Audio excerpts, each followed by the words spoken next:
6ஆம் அதிபதி உச்சமா இருந்தா, உங்க ஜாதகத்துல வேலை வாய்ப்பு அதிகமா இருக்கும்.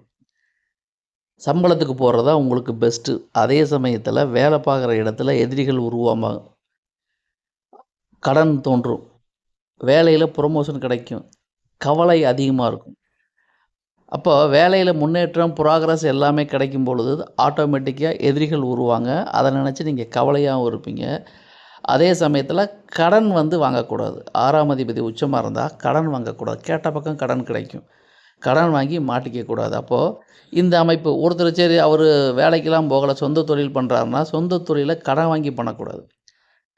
ஆக 6ஆம் அதிபதி அப்படிங்கிறது உங்க ஜாதகத்துல உச்சமா இருந்தாருன்னா, எதிரி, வம்பு, வழக்கு, கடன், நோய் இதெல்லாம் ஏற்படும். உடம்பையும் பார்த்துக்கணும். 4ஆம் அதிபதி கெட்டு போயிருந்து 6ஆம் அதிபதி உச்சமா இருந்தா, உடல் ஆரோக்கியம் பாதிக்கப்படும். இவை பொதுவான தகவல். நன்றி, வணக்கம்.